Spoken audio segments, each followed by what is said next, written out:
In the heart of New Orleans, nestled among the gnarled oaks and shrouded in Spanish moss, stood the St. Lazarus Cemetery. It was a place of haunting beauty, with weathered tombs and crumbling mausoleums that whispered secrets of centuries past. But among the graves, one stood out, a statue so unnerving that even the bravest souls dared not linger near it after dusk. Known as the Weeping Angel, the statue was carved from black marble, its wings folded as if shielding itself from the world. Locals claimed that its eyes followed you, and some swore they'd seen tears glistening on its stone cheeks. The legend of the Weeping Angel was as old as the cemetery itself. It was said to have been commissioned by a grieving widow named Eleanor Delacroix in the late 1800s. Eleanor had lost her husband Victor under mysterious circumstances. Some whispered that Victor had been cursed for desecrating a sacred site during one of his many expeditions. Overcome with guilt and sorrow, Eleanor had the angel sculpted to guard his grave, but the artist who crafted it vanished before the statue was completed. Rumors spread that the statue was cursed, and those who dared to touch it would suffer unspeakable misfortunes. The cemetery, with its foreboding presence, became a magnet for thrill-seekers and paranormal enthusiasts, all drawn to the ominous allure of the Weeping Angel. On a foggy October evening, a group of college students decided to test the legend. Emily, the fearless leader of the group, had always been fascinated by the macabre. Her friends, Sam, Claire, and Marcus, were less enthusiastic but unwilling to let her explore the cemetery alone. Armed with flashlights and a camera, they entered St. Lazarus Cemetery, their laughter echoing nervously through the still air. The cemetery seemed alive, the shadows shifting as if unseen eyes were watching their every move. When they reached the Weeping Angel, an eerie silence fell over the group. The statue was more imposing than they'd imagined, its dark surface absorbing the moonlight. Emily, emboldened by the thrill of the moment, dared to touch the angel's outstretched hand. The air grew colder, and a low whisper seemed to emanate from the statue. "Did you hear that?" Claire asked, her voice trembling. Before anyone could respond, the ground beneath them seemed to shift, and a sudden gust of wind extinguished their flashlights. Panic set in as the group scrambled to relight their torches. When the beams finally pierced the darkness, the statue had changed.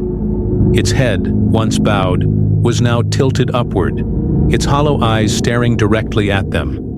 A single tear glistened on its cheek. "This isn't funny, Emily," Marcus said, his voice shaking. But Emily was too stunned to reply. The camera in her hand began to flicker, capturing distorted images of the angel. The whispers grew louder, forming words that none of them could understand. The group, now gripped by an overwhelming sense of dread, realized they had awakened something far beyond their comprehension. The group fled, but the curse of the Weeping Angel had already taken hold. Over the following days, each of them experienced terrifying phenomena. Emily's dreams were plagued by visions of the angel, its cold hand reaching for her. Sam's reflection in the mirror began to move independently, its eyes filled with malice. Claire's home was invaded by the sound of weeping, though no one was ever there. Marcus, the skeptic, was found dead in his apartment, his face frozen in a mask of terror. Desperate for answers, Emily and Claire sought out a local historian, Madame Beauregard. The elderly woman listened intently as they recounted their ordeal. "The Weeping Angel," she said, "is not merely a statue. It is a vessel for a vengeful spirit. Eleanor's grief and Victor's curse gave it life. To break the curse, you must return to the cemetery and confront the angel. But beware, it will not let you go easily." The historian's words lingered, in their minds, filling them with a mixture of fear and determination. They realized they were trapped in a nightmare that could only end if they faced the very thing they feared the most. Armed with sage, holy water, and a sense of dread, Emily and Claire returned to St. Lazarus Cemetery. The night was unnaturally quiet, the air heavy with anticipation. As they approached the angel, Its eyes seemed to glow with an inner fire. The whispers grew deafening, a cacophony of voices pleading, mocking, and threatening.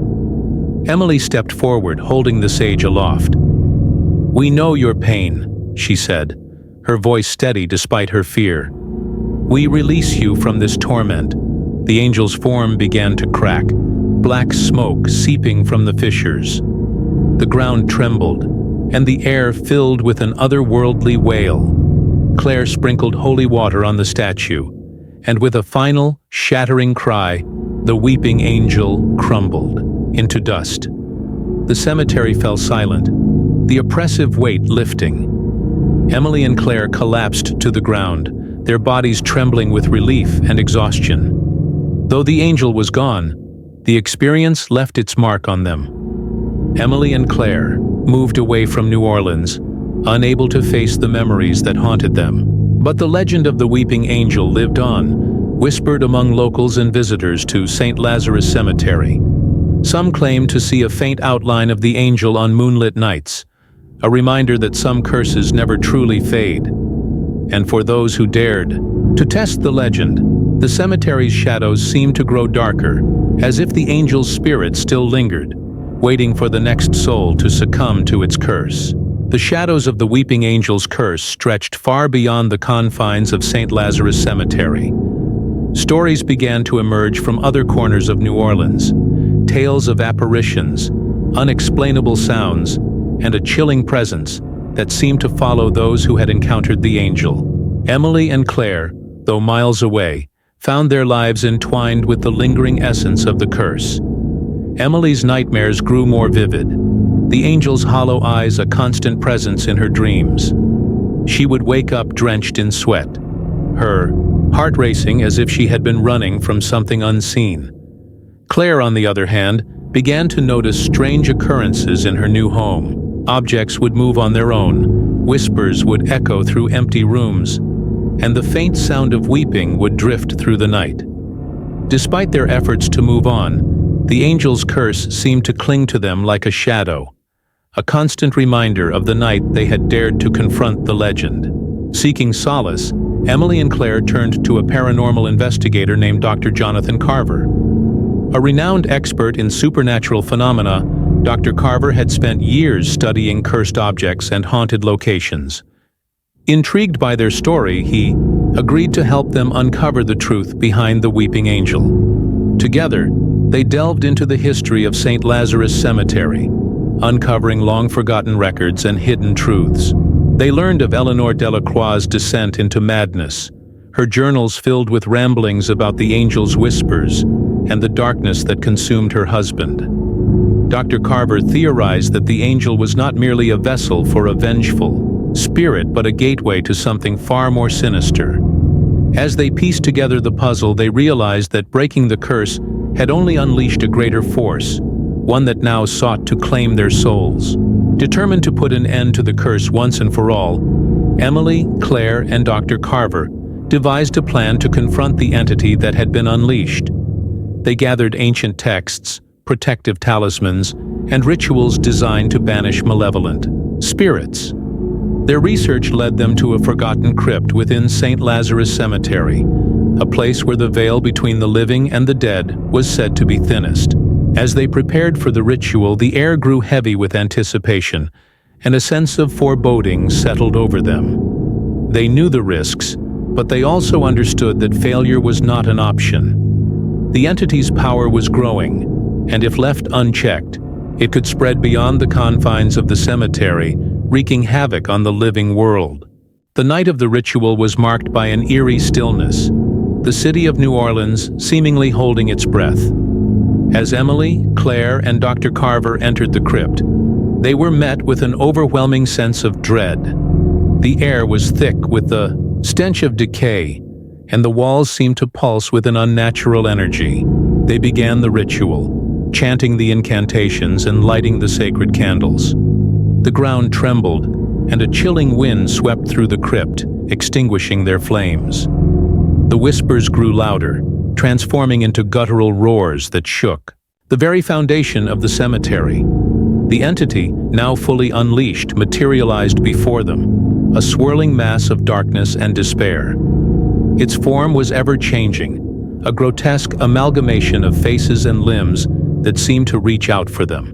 The battle that ensued was a test of their courage and resolve, each of them fighting to resist the entity's pull. As the ritual reached its climax, Emily and Claire found themselves face to face with the entity's true form. It was a reflection of their deepest fears, a manifestation of the pain and guilt they had carried since that fateful night. Dr. Carver, using his knowledge of the supernatural, directed them to confront their fears and channel their strength into a final incantation. The words of the ritual seemed to resonate with a power beyond their comprehension, the air around them crackling with energy. As they chanted, the entity writhed and screamed, its form beginning to unravel. The crypt shook violently, the walls cracking as if the cemetery itself was reacting to the banishment. With a final ear-splitting shriek, the entity imploded, leaving behind a deafening silence. The three of them collapsed, their bodies and spirits exhausted from the ordeal. When they emerged from the crypt, the night sky was clear, the oppressive weight of the curse lifted at last. Though they had succeeded, they knew the experience would haunt them forever, a reminder of the darkness that lurks in the shadows of the world.